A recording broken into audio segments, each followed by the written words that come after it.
Welcome back. Gluten-free diets are becoming more popular. You even see gluten-free menus in restaurants now.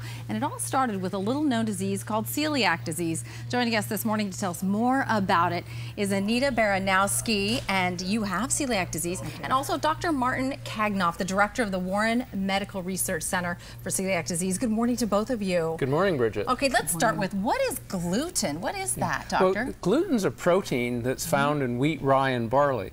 And it's very important for the baking product quality of wheat. It gives it its elastic property. Okay. But it's called gluten in wheat, and it has other names in rye and barley, but it's basically the same sort of protein can cause problems that gluten in wheat causes. And you discovered you were having problems, and come to find out you have celiac disease. Tell us about the disease and how it affected you. I have celiac disease, and it's 10 years since I was diagnosed. It's often triggered by childbirth, surgery, stress. In my case, the last of my 4 children being born brought that on, and it took a week of being diagnosed in a hospital. Well, and you brought in some gluten-free items here to show us, and we'll have more on that in a second. But how did that affect you? How is gluten affecting you in your life? 10 years ago, there were very few choices, and now there are an array of items from a local bakery, like gluten not included, and Too Good to Be, up to, you know, things we recognize, Betty Crocker, Rice Krispies, and so forth. That's great. Doctor, as we look at some of these items here that are now available, what is it in gluten that that affects people who have celiac disease? Yeah, well, what happens when people with celiac disease ingest gluten is it activates an immune response. But it only happens in people who are genetically susceptible. Okay. So if you're genetically susceptible to celiac disease and you have something like the stress that Anita talked about, it may activate the disease. And it's an autoimmune disease where your immune system attacks the lining of your small bowel. And so do you start feeling not right? Are you having digestive problems? Well, there's all sorts of symptoms that you can get. They range from gastrointestinal symptoms. You may feel nauseated, bloating, diarrhea, and so on, or abdominal pain. On the other hand, a lot of people, in fact, the majority of people now present with just being weak and tired. Irritability in children is very common, depression. So basically, is it like it malnourishes you because you can't get what you need in your diet? Is that right? The first things you tend to not absorb properly are iron and calcium.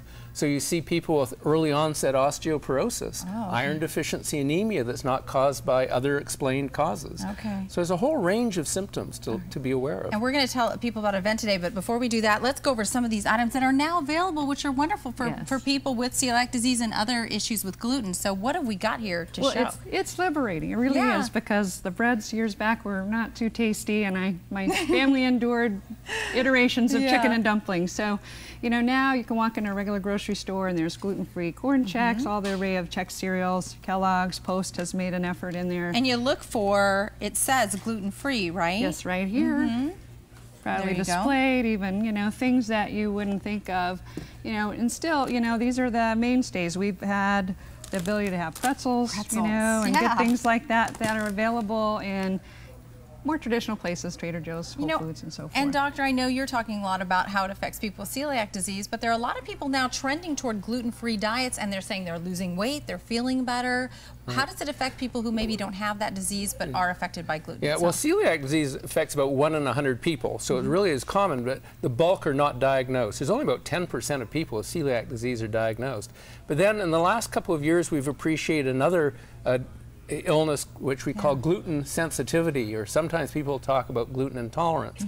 And these are people that don't have this autoimmune disease. They don't get damage to their intestine, but they don't feel right when they eat gluten. They may have the GI symptoms, they may complain of brain fog, and they insist that this goes away when they go on a gluten-free diet.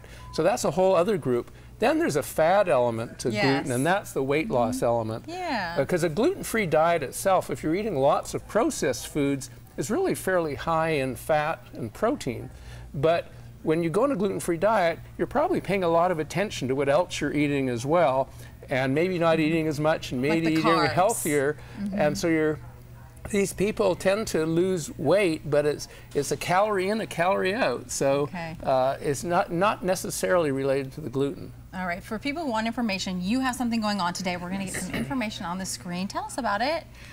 For the first time ever, we're having the San Diego Gluten-Free Expo, and it's today from 12 to 4.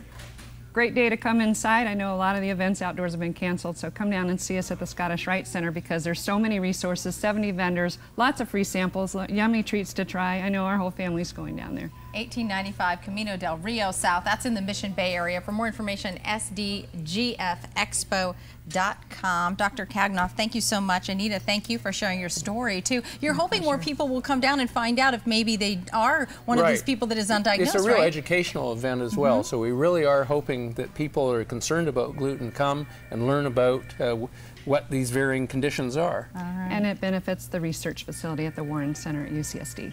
Very important there, of course. All right, thank you so much for coming in. Well, thank you, Bridget. Thank you. Enjoy Thank your you very day. much.